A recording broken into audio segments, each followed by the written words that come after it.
আমি বলেছিলাম না একদিন আল্লাহ চাইলে রাস্তার কাঁটা পরিষ্কার হয়ে যাবে, আমি নিয়ে আসবো বলেছিলাম তো। তা আল্লাহ পরিষ্কার করেছে, আল্লাহ নিয়ে এসেছে। এতে আপনারা খুশি না বেজার? হাত তুলে বলুন খুশি না বেজার?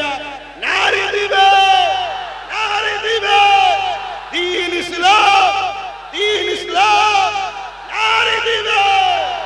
মনে রাখবেন ইসলামের দুশমন যুগে যুগে ছিল, আজও আছে, কালো থাকবে, কিন্তু ইসলামের নাম ধরে লেবাস ধরে মুসলিম দাবিদার যারা দুশমন, এরা সবথেকে ভয়ঙ্কর দুশমন ছিল। কথা বুঝে আসছে? আজকে সেই দুশমন আল্লাহর হুকুমে খতম। আল্লাহ পাক আসার রাস্তা করেছে, এসেছি, আগামীতেও আসবো। আপনারা কাছে পেয়েছেন, আমি জানতে চাইছি এই ক্যানিং পূর্বের মানুষ জুলুম টিকাতে পেরেছে? জুলুম টিকতে পেরেছে? তাহলে জুলুম একদিন মিটবে। একটা শয়তানের দল, একটা রহমানের দল, দুটো দিক রয়েছে। সেদিনও ছিল, আজও আছে। আপনারা রহমানের দলে না শয়তানের দলে? হাত তুলে বলুন কারা রহমানের দলে? আল্লাহ পরিবারকে কুরবান করতে পারে, তাহলে আমরা কিছু তো কুরবানি করতে হবে নাকি? কিছু তো কুরবানি করতে হবে। তাই আপনারা জানো এই সুযোগকে কাজে লাগিয়ে কোন মানুষের উপরে জুলুম করে টাকা তুলে দুটো বাইক কিনে নেবো এরকম যেন নিয়ত করবেন না তো? জোরে বলুন, এই নিয়ত করবেন না তো? হাত তুলে বলুন করবেন না তো? যদি কেউ করে, জুম্মার দিন আমি থাকি, আমার কাছে রিপোর্ট দেবেন তো? হাত তুলে বলুন দেবেন তো? কেন কিছু কিছু খবর আসছে, কিছু কিছু খবর আসছে যে কিছু কিছু টাকার বিনিময়ে দাগিগুলোকে সামনে নিয়ে আসার প্ল্যান চলছে। খবর আসছে, আপনাদের বলে যাচ্ছি, যদি প্রমাণ সহ তথ্য দিতে পারেন, দাগি তো লাঠি খাবে। কথা বুঝছেন না? কিন্তু যে সামনে নিয়ে আসবে তারও কিন্তু মাপ নাই, তাকে জনমের মতো একদম ছেটে বার করে দেবো। কেন এই গরিব চোখের পানি যারা ফেলেছে তাদেরকে কোনোভাবে মেনে নেওয়া যাবে না। তার কাছে গিয়ে ক্ষমা চাও, যার চোখের পানি ফেলেছে তার কাছে ক্ষমা চাও। সে যদি মাফ করে দেয়, আমি আপনার সিদ্দিকী বা আমাদের কোনো জায়গা নেই। ঠিক না বেঠিক গো ভাই? কেন ইতিহাসে আমরা পড়েছি অনেক সাহাবা হুজুরদের ঘরে আবু জেহেল বাহিনীরা শহীদ পর্যন্ত করে দিয়েছে। এমনকি আমার নবী পাকের চাচা যান, তিনার কলিজা পর্যন্ত চিবিয়ে খেয়েছে। পরবর্তীতে সেই হিন্দার গোলাম ওয়াইসি তিনি কি করলেন? ক্ষমা চেয়ে তওবা করলেন, ইসলামের মধ্যে দাখিল করলেন। আহা, আমার রাসূল পাক সাল্লাল্লাহু আলাইহি সাল্লাম তিনাকে মাফ করে দিলেন। জোরে বলুন সুবহানাল্লাহ। তাই যদি কেউ মাফি চায়, মাফি চাওয়ার সিস্টেমে আসুন, মাফ চান, ভুল হয়ে গেছে ক্ষমা চান। মানুষের কাছে অন্যায় করেছেন, ক্ষমা চাওয়া দরকার আছে না? না, ক্ষমা চাইলে তো আপনার দুনিয়াও ভালো, আখিরাতও ভালো হয়ে যাবে। কিন্তু মনে রাখবেন, তা না করে আপনি গুজুর গুজুর কারোর সঙ্গে সেটিং এ যাবেন, মনে রাখবেন আপনার ইকুলও যাবে, উকুলও যাবে। হয়তো ধরতে একটু দেরি হবে, কিন্তু মনে রাখবেন টাকাও যাবে আর সেটিংটাও যাবে। কেন? মনে রাখবেন এই দলের মাথাতে, বুঝতে পারছেন তো, জাতা লোক বসে নেই। আমি হুজুর হতে পারি, কিন্তু কন্ট্রোলও করি আমি, এটা মাথায় রাখবেন, খেয়ালও রাখি। কথা বুঝে আসছে তো নাকি? গাদ্দারি চলবে না, চিটিংবাজি চলবে না, জুলুম চলবে না।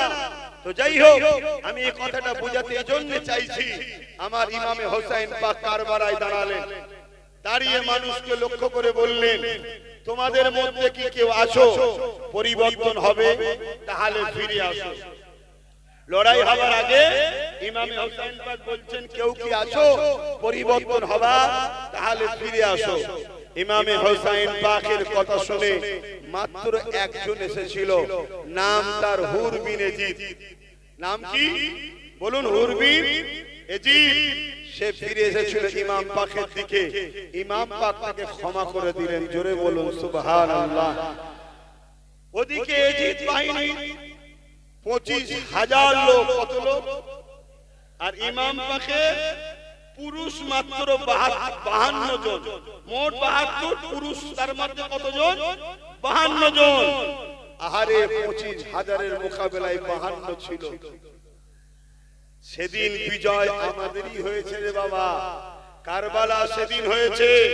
কারবালার আখিরি ময়দান ইমাম হযরত মেহেদী আলাইহিস সালাম দ্বারা হবে। সেদিন আমার ইমাম মেহেদী সাল্লামের নেতৃত্বে বিজয় আমাদেরই হবে। জোরে বলুন সুবহানাল্লাহ। এত হুড়ুহুড়ির মধ্যে তো জলসা ঠিকভাবে হয় না, কথা বুঝে আসছে? এটা একটা আলাদা স্মৃতির ব্যাপার আছে। তাই সেই 6 বছর পর সেই মাঠে এসেছি, তাই একটুখানি আবেগ থাকবে। এই আবেগকে আমি স্যালুট জানাচ্ছি। এই আবেগ একটু হবে, এই আবেগটা একটু ঠেলাঠেলি ধাক্কাধাক্কি আজকে একটু হবে, কথা বুঝে আসছে? অতএব এটাকে কেউ কষ্ট হবে নিলে হবে না। এই জায়গা পাচ্ছেন না, কোলে পড়ে যাচ্ছেন, ঘাড়ে পড়ে যাচ্ছেন, এসব নিয়ে কষ্ট নিলে হবে না, কথা বুঝে আসছে? জলসা আল্লাহ করে আগামী দিন আসবো, আলোচনা হবে। আমি বলেছিলাম না একদিন আল্লাহ চাইলে রাস্তার কাঁটা পরিষ্কার হয়ে যাবে, আমি জানিয়ে আসবো, বলেছিলাম তো? আল্লাহ পরিষ্কার করেছে, আল্লাহ নিয়ে এসেছে। এতে আপনারা খুশি না বেজার? হাত তুলে বলুন খুশি না বেজার? নারী দিবে, নারী দিবে, দ্বীন ইসলাম, দ্বীন ইসলাম, নারী দিবে। মনে রাখবেন, ইসলামের দুশমন যুগে যুগে ছিল, আজও আছে, কালও থাকবে। কিন্তু ইসলামের নাম ধরে, লেবাস ধরে মুসলিম দাবিদার যারা দুশমন, এরা সবথেকে ভয়ঙ্কর দুশমন ছিল, কথা বুঝে আসছে? আজকে সেই দুশমন আল্লাহর হুকুমে খতম। আল্লাহ পাক আসার রাস্তা করেছে, এসেছি, আগামীতেও আসবো। খবর পেলে যাবে, জলসা মাহফিল তখন হবে। এই ভিড়ের মধ্যে এতগুলো মানুষ, আপনাদেরকে ঘরে যেতে হবে, যে যার এলাকায় যেতে হবে। তারপরে মেঘলা হয়ে আছে, কথা বুঝে আসছে? সময়ও করে চলে যাচ্ছে। তাই আসুন, আমি সংক্ষেপ করব, কেন এইভাবে আলোচনা করা যায় না। চারিদিকে সব খেলা ঠেলি হচ্ছে, জায়গা পাচ্ছে না, কথাবার্তা বলছে, তাই সংক্ষেপ সময় গুটি কত কথা বলে গেলাম। মনে রাখবেন, আমার মুজাদ্দিদুল জামান দাদা হুজুর রহমাতুল্লাহ আলাইহি, তিনার সময় তো জুলুম হয়েছে না হয়নি? মনে রাখবেন, লড়াই দুটো, একটা শয়তানের দল, একটা রহমানের দল, দুটো দিক রয়েছে। সেদিনও ছিল, আজও আছে। আপনারা রহমানের দলে না শয়তানের দলে? হাত তুলে বলুন কারা রহমানের দলে। আল্লাহ কবুল করে, বলুন আমিন। আসেন সালাম করিয়া নবী।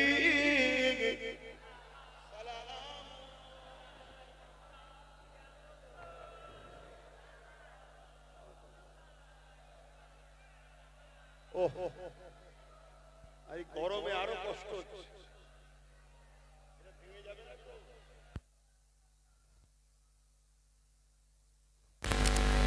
ভাইরা, সালাম করব, দোয়া করব, দোয়া নিতে নিতে আস্তে আস্তে যাবে। এই ভিড়ের মধ্যে এতগুলো মানুষ যেতে গেলে সময় লাগবে। প্রশাসন বন্ধুদের সহযোগিতা করবেন, হুড়োহুড়ি করবেন না। আসেন সালাম করিয়া নবী। সালাম ইয়া রাসূল, ইয়া হাবিব, সালাম।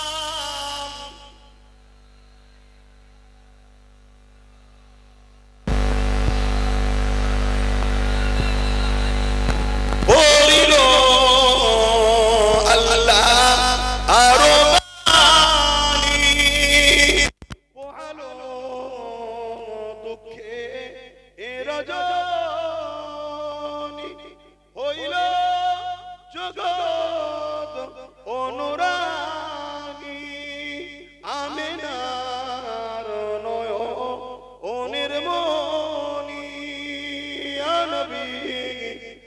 সালাম। ইয়া রাসূল ইয়া হাবিব সালাম।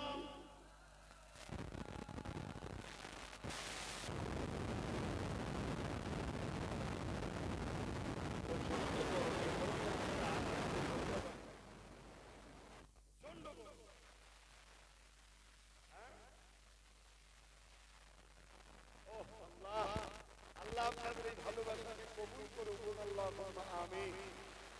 ভাইয়েরা আমার, আগামী দিন কিন্তু নতুন করে আবার বিশাল লড়াই হবে।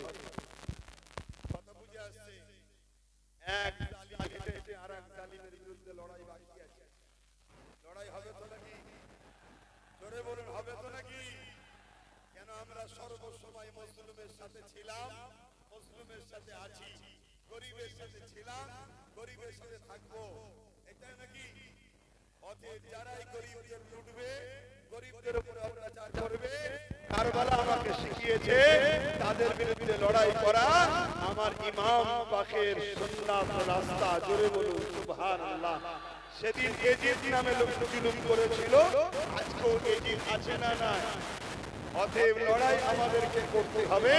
যতদিন বাঁচবো হকের পক্ষে, ন্যায়ের পক্ষে, মানবতার পক্ষে, ভ্রাতৃত্বের পক্ষে, সম্প্রীতির পক্ষে, ঐক্যের পক্ষে, গরিবের পক্ষে, দেশের পক্ষে, দেশবাসীর পক্ষে আমাদের এই লড়াই করতে হবে। এটা শুধু রাজনীতি নয়, এটা আমার ধর্মের কাজ। জোরে বলুন সুবহানাল্লাহ। অন্য কেউ রাজনীতির রং লাগালে লাগাতে পারে, কিন্তু আমার ধর্মই শিখিয়েছে হুব্বুল আতান, দেশকে ভালোবাসা ইসলাম ধর্মের কাজ। জোরে বলুন সুবহানাল্লাহ। আমার নবী বলেছে দেশকে ভালোবাসো, নবী দেশকে ভালোবেসেছে, এটা আমাদের জন্য নবীর সুন্নাত হবে। জোরে বলুন সুবহানাল্লাহ। এতিম, গরীব, দুঃখী, মুসলিম, অমুসলিম, যে কোনো ধর্মের মানুষকে ভালোবাসা, এটাও আমার ধর্মের কাজ। জোরে বলুন সুবহানাল্লাহ। আজ দুনিয়াকে রাজনীতি বলতে পারে, অনেক কিছু নামে ডাকতে পারে, সেটা তাদের বিষয়, ওটা আমাদের দেখার বিষয় নয়। আমরা গরিবের পক্ষে ছিলাম, আছি, থাকবো, মানবতার পক্ষে ছিলাম, আছি, থাকবো, অসহায়দের পক্ষে ছিলাম, আছি, থাকবো। আরে জাত ধর্ম আমরা দেখবো না, আমরা দেখবো বাপ আদম মা হাওয়ার ছেলে, আমরা সবাই ভাই বোন। ঠিক না বেঠিক? এই পৃথিবীতে প্রথম দুজন মানুষ ছিলেন, একজনের নাম আদম আর একজনের নাম হাওয়া। এই দুজনের থেকে পৃথিবীতে মানুষ তৈরি হয়েছে। যে আমেরিকা বলুন, ফ্রান্স বলুন, জাপান বলুন, ইন্দোনেশিয়া বলুন, ভারত বলুন, পৃথিবীর যে কোনো মানুষ বলুন, সবার সৃষ্টি এই দুজন মানুষ, নারী আর পুরুষ থেকে। তাই আমরা সবাই এই দিক দিয়ে মুসলিম, হিন্দু, দলিত, আদিবাসী, শিখ, পাঞ্জাবি, আমরা সবাই বাপ আদম মা হাওয়ার ছেলে মেয়ে। আমরা সবাই একটা অসহায় আমরা দেবো, এই অঙ্গীকারবদ্ধ আগেও নিয়েছিলাম। আজকে আরেকবার এই ঐতিহাসিক স্মৃতি গাজনিয়ার মাঠ থেকে অঙ্গীকার করে, গরিব, অসহায়, দুঃখী, মুসলিম, আদিবাসী, হিন্দু, দলিত যেই হোক, তার অঙ্গীকার আপনারা নিচ্ছেন।